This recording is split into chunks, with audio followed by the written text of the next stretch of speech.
The mother of all rallies, as Erdogan's Justice and Development Party, AKP, dubbed the event, is one of the last such shows of force in anticipation of the May 14 presidential election. Polling indicates that the strongman is facing one of the most intense challenges of his career against the head of the secularist opposition party, the Republican People's Party, CHP, Kemal Kılıçdaroğlu. Kılıçdaroğlu, a soft-spoken septuagenarian technocrat, has been a staple of Turkish politics for decades, but this time counts on the country's anti-Erdogan forces uniting. Most significantly, the pro-Kurdish People's Democratic Party, HDP, did not run a presidential candidate in the 2023 race, leaving its sizable chunk of followers free to support the CHP. The CHP held its own, smaller events this weekend and, as usual, mobs of Islamist Erdogan supporters showed up to stone and beat the party's supporters. The May 14 election is not expected to be a fully free and fair race.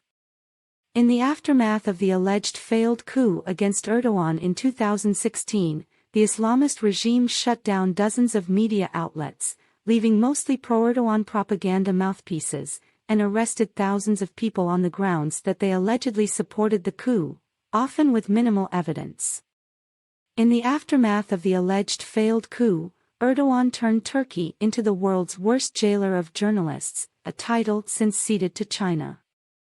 Violence against Kılıçdaroğlu supporters is a common occurrence, and the candidate has publicly expressed concern that Erdogan's government will also commit election fraud. Turks are already voting abroad and as part of early voting programs. One of the country's most famous celebrities, the pop star Tarkan, posted a photo on Monday of himself casting a ballot and encouraging his countrymen to participate in the election. If no presidential candidate receives upwards of 50% of the vote on May 14, the top two candidates will proceed to a runoff vote on May 28. Erdogan assumed the prime ministership of the country 10 years ago. He has been president since 2014. Erdogan hosted his mother of all rallies, giving the full impression that he was running in a real election on Saturday, rattling off a host of promises and alleged successes of his extended tenure in power. In 21 years, we have provided jobs and food to 21 million people added to our population. We built 10.5 million new houses in 21 years and provided families home, the president said, according to the state-run Anadolu news agency. The president vowed to greenlight a host of infrastructure projects, including a new tunnel under the Sea of Marmara and expansion of the nation's fossil fuel industry. Anadolu claimed 1.7 million people attended the rally.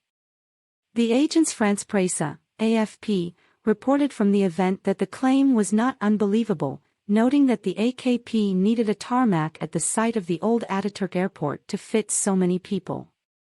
Kılıçdaroğlu staged a smaller but still impressive rally that filled a park on the Asian side of the city facing the Sea of Marmara the day before, AFP noted. But Erdogan and his party chartered 10,000 buses to bring in people from 39 provinces for what the president dubbed the Rally of the Century on Sunday. In addition to promising economic prosperity, once his signature campaign vow, now greatly tarnished by soaring inflation, Erdogan has made fighting alleged terrorism a hallmark of his campaign, signaling a greater crackdown on Turkey's Kurdish population. Turkish Kurdistan, located in the nation's east, is an HDP and anti-Erdogan stronghold.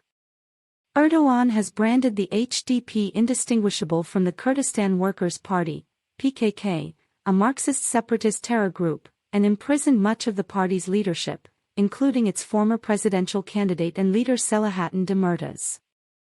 Demirtas was forced to campaign from prison in the 2018 election. In a stump speech on Monday, Erdogan vowed to drain the swamp of allegedly terrorism. We will resolutely continue our fight against terrorist organizations and the forces behind them, Anadolu quoted Erdogan as saying. We will completely drain the swamp of terror, which has neared completion within our borders, in northern Iraq and Syria. Erdogan has attempted to scare potential voters by claiming that Kılıçdaroğlu would endanger the country by freeing Demirtas, who endorsed the CHP candidate from prison. They would take Selo, Demirtas, out of prison. What did this Selo do? They killed our 51 Kurdish brothers in Diyarbakir, Erdogan claimed on Monday, accusing Demirtas, without evidence, of supporting PKK attacks. For this, he is now in Edirne in prison. I'm going to Edirne a little later, and I'll call him out. May 14th is very important for this. The CHP has largely campaigned on promises to end Erdogan's authoritarian Islamism and restore the Turkish Republic to the secular ambitions of its founder, Mustafa Kemal Ataturk, who also founded the CHP. Campaigning has proven a challenge, however, as Erdogan's supporters regularly appear at CHP events to physically assault attendees. On Sunday, a mob stoned the anti-Erdogan mayor of Istanbul, Ekrem İmamoğlu, while traveling to deliver a stump speech in Erzurum, leaving several CHP supporters, and apparently one child, bloodied. Never mind, the attackers. They will regret what they did. Words of love, peace, tranquility, abundance and fertility should fall upon us, İmamoğlu told the crowd after authorities subdued the violence, taking a moment to criticize the police in the AKP-run city for failing to prevent the assault. The police who are watching the events, we are watching you. The governor of this city, the chief of police, we are watching you. The police, there are citizens injured here, and you are just watching. Governor and Mayor of Erzurum, I will file a criminal complaint against you all. You provoke people.